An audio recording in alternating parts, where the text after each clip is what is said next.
Hello friends, family, fellow patriots, Lord Stompy here, welcome. Over the years, I've done a lot of noticing, and in my time of noticing as a European nationalist, a huge number of interesting coincidences, facts, and patterns have emerged before my eyes and taken shape.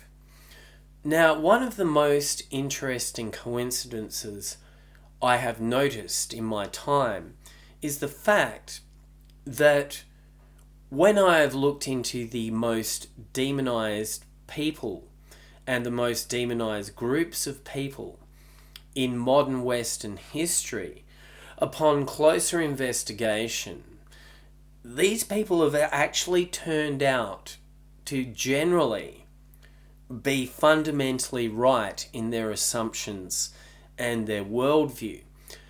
And most of the time, these demonized people were actually doing their best during their time in history to safeguard and protect the interests of European people. Now, this is a huge thing because modern liberalism and its version of history, which it promotes and basically pushes down all of our throats as a form of propaganda. Modern liberalism essentially has an agenda to demonize the people who were doing their best to protect our people as a group. Now, there are very, very many examples of this, and this is a very big subject. I could make a huge number of videos on this subject alone, but I'm just going to make a cursory examination and present the evidence before your eyes so that you can see what I am saying is fundamentally correct. So let us just have a quick look through history at the people and groups of people that modern liberal history has demonized. So if we go back to the Spanish Empire, the Spanish conquistadors, they've been strongly demonized by modern liberal history. They've been demonized as colonists, religious fanatics, anti-Semites. They expelled the Jews, and then after the Spanish expelled the Jews, they had the notorious witch trials, the witch hunts, the Spanish Inquisition. All of these things have been heavily demonized by modern history, and essentially, once I've looked more deeply into the Spanish Empire and all these aspects of the historical Spanish people that have been presented as being incredibly negative and demonic, it's turned out that actually a lot of the actions of the Spanish during that period of history were actually very, very justified. Now, first of all, the Spanish colonization of the New World, it did have its barbaric side. The Spanish were somewhat bloodthirsty and greedy, but at the same time, they were probably, in my estimation, far less greedy and barbaric than the Inca ruling classes were with their own people. I mean, at least the Spanish introduced education, modern technologies. They actually made some efforts to improve the lives of the native people. And essentially the Inca rulers back in the day, they were cannibals, they were barbarians, they were sacrificing their own people to pagan gods. The Spanish actually put an end to all of that.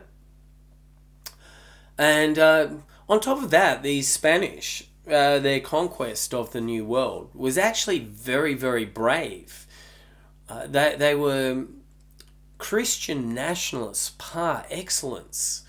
If you really look at the time they were in, and the limited level of technology that they had available at the time, the tactics that they used, and the sheer guts and bravery of those people, that what they did was world changing. And essentially they, as more than 400 years ago, they established a Christian empire in a completely heathen, pagan part of the world. A huge continent essentially has become a Christian empire that still lasts till this day. Now, the next thing about the Spanish was essentially they had to deal with the Jews within their midst. And they were having a lot of conflict and problems with the Jews. So this is where the expulsion of the Jews come in. Now that's a very long historical basically story of how the Sephardic Jews basically migrated up from the Middle East into Spain, and the Jews, essentially the Spanish Christians, possibly they were a little bit too nice, because what they did was they allowed Jews who had a completely different mindset, a different ideology, and basically they were from a different genetic group, really. They were Middle Easterners. The Spanish Christians allowed the Jews to live within their midst. Now, the Sephardic Jews never wanted to integrate, and over time this became a huge problem. There was various other problems, as the Jews tended to dominate in the sectors of trading and finance, and essentially there were aliens in a Christian country, and because they were getting a huge amount of control and leverage over that country, that was a problem. The Spanish were Christian nationalists par excellence, and over a number of generations it just essentially wore them down, having an alien population living within their nation and essentially just dominating key areas of their culture. So everything culminated with the expulsion of the Jews, which, if you just look at this rationally without too much emotional baggage,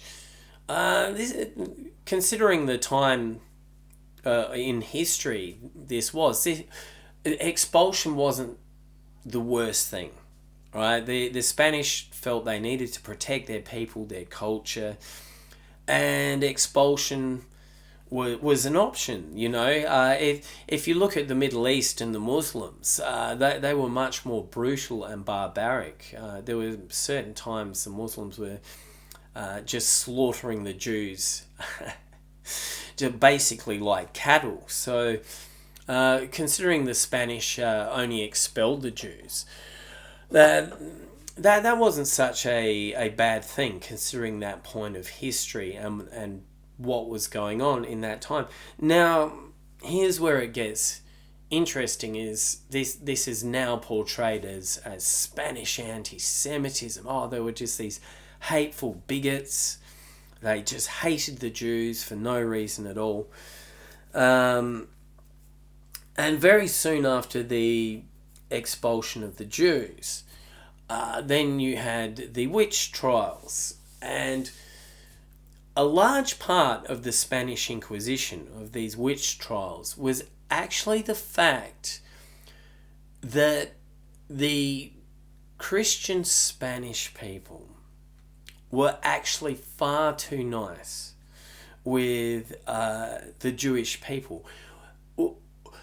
The Spanish Christians did have a sense of honor, a very masculine sense of honor. So when they expelled the Jews, they gave the Jews an ultimatum. They said, either you guys convert to Catholicism or you leave our country. Now, the majority of Jews left the country, but a minority of Sephardic Jews converted to Catholicism. These Jews were known as conversos. Now, back in the Middle Ages, when essentially a code of chivalry was the main code for the higher classes to live under.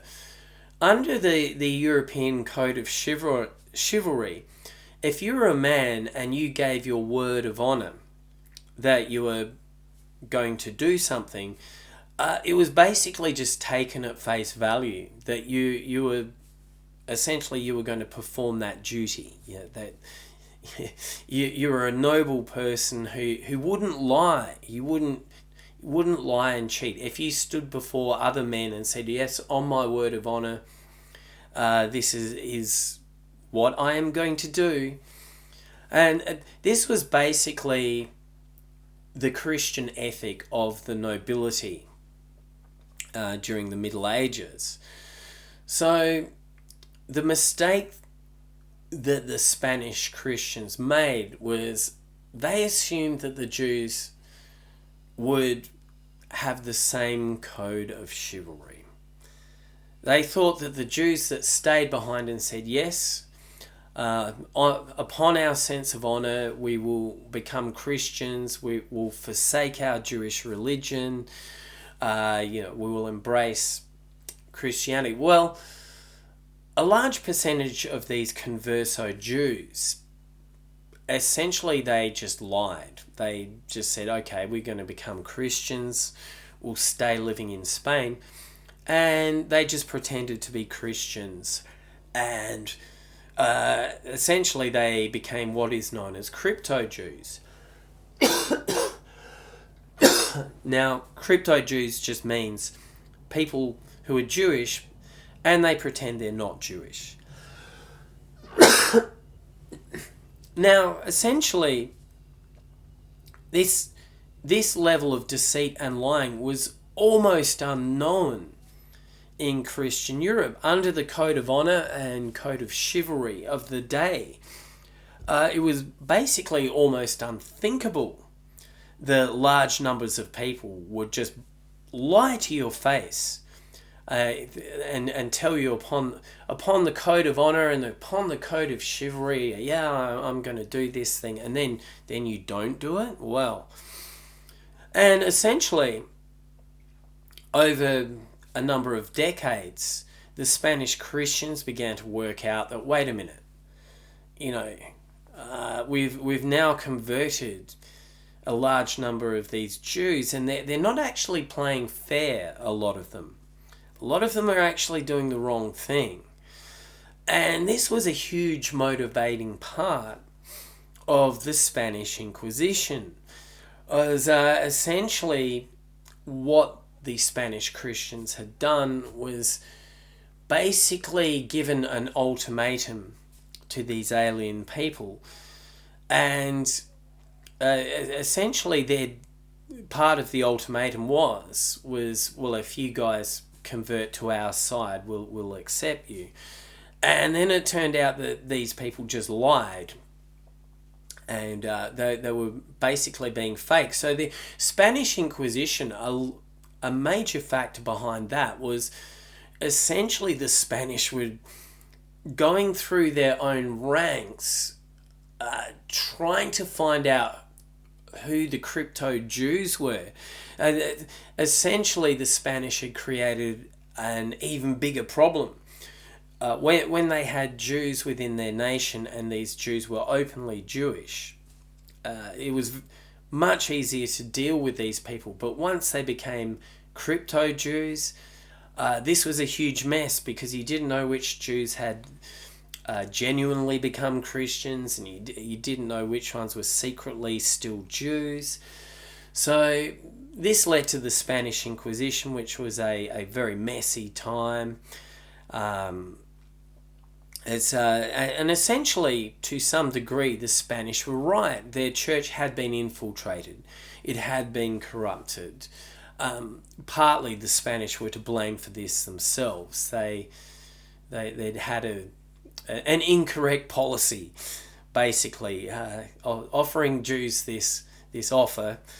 It wasn't really a very good policy now that we look back upon this policy through the lens of history. So, essentially the Spanish weren't half as bad as we've been led to believe. And all the major points of demonization of the Spanish, when I've looked at them with a more nationalist and objective perspective, it's like, well, actually, they weren't these crazy, bigoted, demonic people. Overall, they're actually quite rational, considering the point of time in history they were at. They were pretty sane, rational people, basically compared to the rest of the world at the time, which was the rest of the world was in pagan barbarism. They were essentially very enlightened people overall. So that's the Spanish Inquisition. Now, if we fast forward through and we see how the Spanish Inquisition expanded out into other European, other Catholic nations, essentially. This is almost a bit of a side topic in itself, but I have looked into the witch hunts that sprang up in other European nations. I've not looked deeply, but it actually turned out that a lot of other European nations, France, England, even America, basically the witch hunts, which actually had a large amount of what we would call satanic panic now. A lot of the cases of these witch hunts, there did actually seem to be genuine cases of Satanism which had infiltrated the Christian church and the Christian communities. Now, not all of these cases was this the case, but a significant number of the cases I have looked into there was weird things going on, like homosexuality, baby sacrifice, basically satanic rituals, all these sort of things. And actually one of the main resources I found this out from was I actually read an encyclopedia by a leading Satanist. They weren't quite a Satanist. They were a Luciferian pagan, essentially. And this Luciferian pagan, she herself admitted in her own encyclopedia on numerous occasions that essentially the Christian church was right about a lot of these cases of satanic panic. She said, well, yeah, this person actually was a practicing witch. Within our Luciferian paganism, we look up to this person, historically, at a time when the world was quite Christian, was essentially nearly 100% Christian in the Western European world. This person was, a lone Satanist standing on their own, preserving the heathen pagan values, which we admire today. So there you have it from basically the Satanists themselves, the modern Satanists. Even they admit that there was quite a lot of substance to the witch trials that lasted for several centuries in Western nations. So essentially, to a large degree, the witch trials over the centuries of the Christians, that has been portrayed by modern history as, oh, your ancestors were these completely fanatical, crazy bigots. You know, they had this weird bee in their bonnet that there was Satanists everywhere, and it's because there were Christian bigots and idiots and blah blah blah. So once again, upon a closer inspection of history, an objective analysis was actually, to a large degree, our ancestors weren't that stupid at all, considering the point of time that they were in during history, the mindset they had, the general resources that they had to deal with these issues. As they were making very rational decisions. They literally had practicing Satanists within their church. Some of these Satanists were doing very diabolical and evil things. Our ancestors had to deal with this, okay? And sure, sometimes they were very fanatical about how they dealt with these Satanists, but in my opinion now, as a modern nationalist living under the yoke of milquetoast liberalism that we're under now, quite often I think the fanatical approach to people who are subverting our nations and our Christian traditions is actually far better than the limp-wristed milquetoast liberal approach, which is basically we have to tolerate these deceitful, disgusting people and basically capitulate to them. Anyway, fast forwarding forward into our history now, let's get closer to the modern era. So around the turn of the 20th century, we had the rise of kind of a more modern version of what is portrayed as anti-Semitism. So the modern era, the 20th century, was defined by a somewhat more objective intellectual approach to the problems of the Jewish aliens living within the ranks of Christian society. So the modern 20th century is characterized as we had a lot more basic education. People were beginning to think more objectively and empirically. So we had the likes of certain well-known people like Henry Ford began to apply a lot of rational, objective analysis to the problems that having Jewish aliens living in European Christian societies were presenting. And essentially, pretty much every European nationalist knows about Henry Ford and his book he ended up producing, The International Jew. Now, this book is very notorious.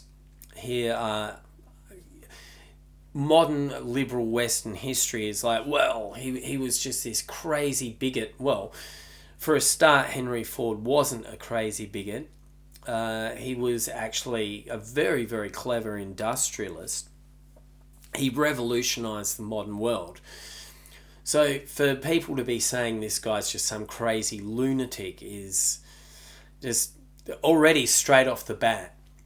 You've got to have a lot of doubt about these people saying these things. So essentially, Henry Ford was like pointing out some really fundamentally correct patterns that he was noticing, and he was doing it in a much more educated, intelligent way. So even back in the day, he was highly demonized.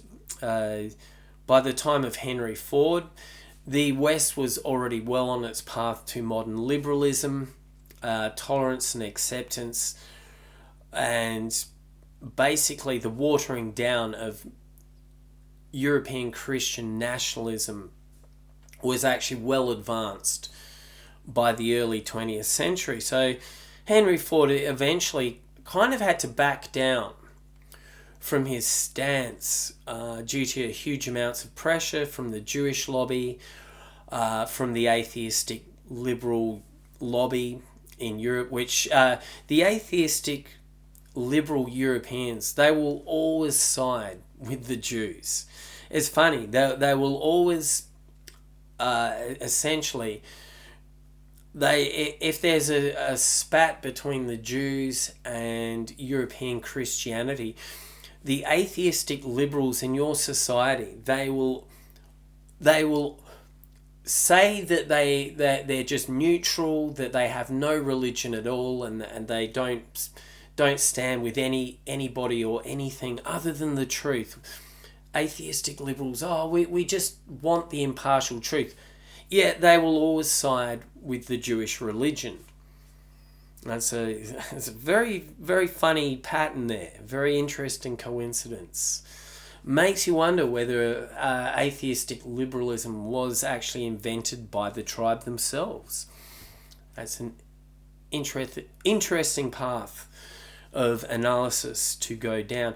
So as the 20th century began to kick in, you had a small minority of somewhat well-known people were calling out the Jewish power here in the liberal West.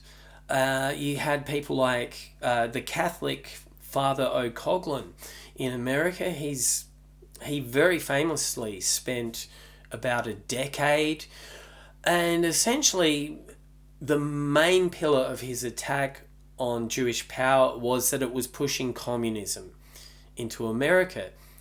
Now, he was correct. Father O'Coughlin was correct that communism was a Jewish invention. There was a significant number of leading communists in America who were Jews. So this was a completely correct worldview to have. And Father O'Coughlin was pointing out, well, communism, Jewish communism, is a major threat to the American values and the American future. So, once again, he was right, yet he is one of the most demonized people in modern American history.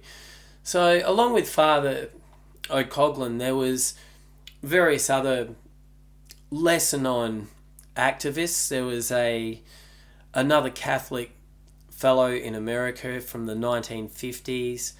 I believe his name was Father Freeney. I don't know much about him because he's much less well known, but he was talking about similar problems with Jewish power in America. There's a very well-known meme with Father Freeney's face, and it's from the 1950s, and he quite correctly pointed out in the 1950s, he said, having a television in your home is like having a Jew in your living room. A very astute analysis, especially considering this was the 1950s. Now, once we get into the 1950s, there was a large number of lesser-known American patriots who generally they were more southern, they were more basically rednecks. They were proud American nationalists, and they, as a whole, this group of people were bringing up the fact that jazz and jazz culture, more importantly, not just the music, but jazz culture, the beatnik jazz culture, was basically a form of cultural degradation that was actually a huge danger to America. So these kind of hot-headed rednecks were basically pointing out that all these jazz beatniks, they're going around wearing berets and they're corrupting the values of our young white children because, jazz is seen as this cool, hip music, and all these leading beatniks, they're all homosexual communists, and we need to stamp out this influence. Now, as a musician myself who does like classic jazz to a large degree. I was always taught that these American rednecks, they're trying to destroy everyone's fun. They're just hateful bigots. They're brainless. They're just really stupid, bad people. Well, it turns out this wasn't the case. If we look at the main beatnik characters who popularized the beatnik jazz lifestyle, we had Ginsberg, who was a homosexual Jewish communist. We had William S. Burroughs, who was a homosexual pedophile. Ginsberg was a pedophile as well. And we had Jack Kerouac, who was a bisexual alcoholic. Right? And all their friends, their friend group, they were actually basically a huge percentage of them were just degenerate junkies, weirdos, freaks, pedophiles.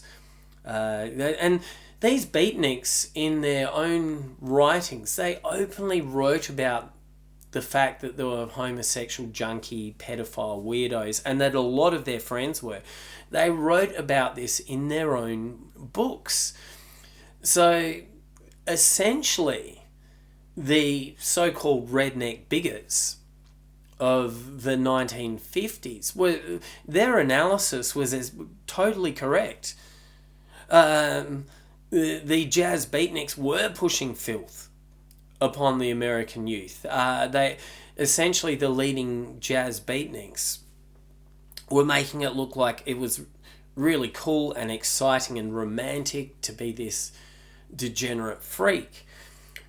So, also the beatnik movement essentially was the direct forerunner of the 1960s hippies cultural revolution, which was much more devastating to European culture than jazz. The hippie revolution was it really was the start of the beginning of the end.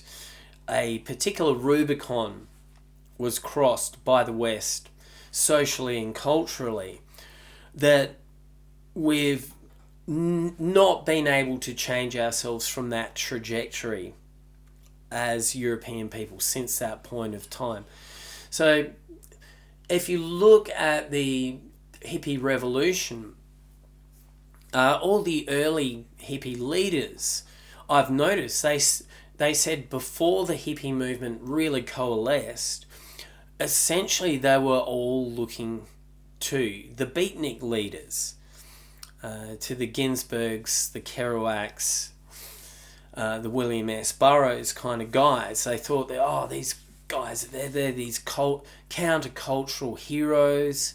We want to emulate them. We want endless freedom. We want to basically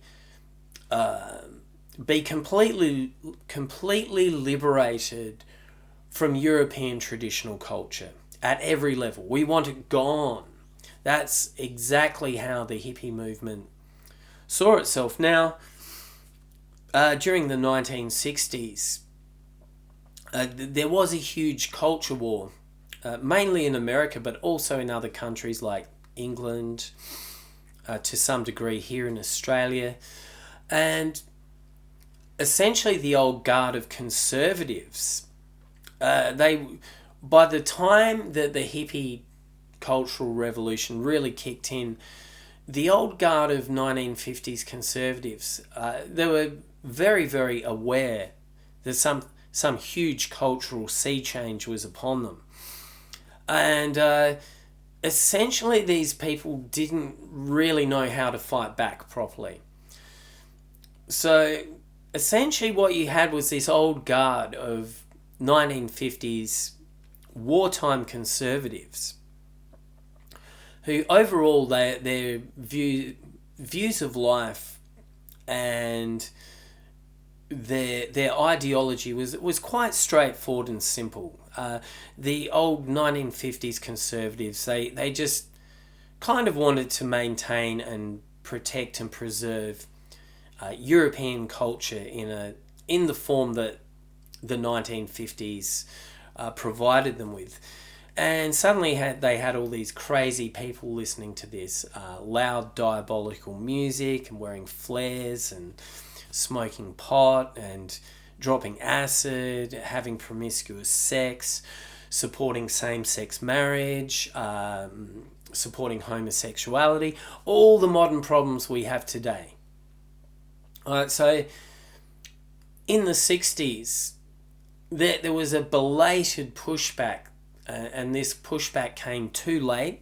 It was very much too little too late from the conservatives of the time. And essentially, by the time the hippie revolution kicked in, the Rubicon had been crossed. The floodgates had been opened. It was a movement that essentially had reached such a point of momentum that there was no turning back this social change. So the conservatives of the 1960s have been demonized in Western history. Oh, they're very bad people. We that they were stopping us having our freedom and our modern liberal democracy that we love so much. And really, this, looking back now, all the problems that European nationalists complain about now, the homosexual agenda, the fall in birth rates, the race mixing, the degeneracy, essentially the 1960s conservatives were right. They were trying to stop all of this. They were quite simple people, and they knew this was leading somewhere bad, and they were trying to tell us. They just weren't very organised, and they weren't able to articulate themselves particularly well. But essentially, on a straightforward, guttural, instinctive level, these people were correct. Now, on a final note, I'm going to say that after the Cultural Revolution was won in the 1960s, as essentially the conservatives died out as a force in the mainstream. They had very little power. And the only blip on the radar we had from conservatives was at some point in the 80s, the Christian conservatives in America began to complain about the satanic panic. They were like, oh, there's all this weird stuff going on with our kids, and heavy metal is pushing Satanism, and there's actually seems to be, these Christians were like, we know this sounds crazy, but there actually seems to be practicing Satanists who are secretly doing diabolical things and even murdering babies, and some of them are pedophiles, and we know this sounds crazy, but this is actually going on. Like, we don't want to appear like a bunch of crazies here, but we're raising the alarm. So that's the satanic panic is essentially what those Christians at the time were doing was they were trying to raise the alarm basically a couple of decades too early on Pizzagate. Like, these Christian conservatives in America, they were reading the situation correctly. Like, essentially they were correct. And the liberal system just came down on them like a ton of bricks. Oh, you guys, you crazy conservative Christians, and your weird conspiracy theories, and everyone knows you guys are just a bunch of out-of-date weirdo bigots. There's no satanic panic. And it's so weird because, once again, if you look at the writings of modern Satanists and modern pagans, they openly brag about how from the 1960s on, that very many cabals of pagans and Satanists began to openly practice their religions in the West. Conditions had become such that in the modern liberal West, you now had open Satanism being practiced from the 1960s onwards by such people as Anton LaVey's Church of Satan.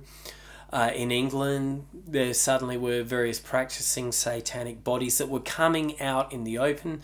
These guys were openly advertising for new recruits. They were proud of being Satanists.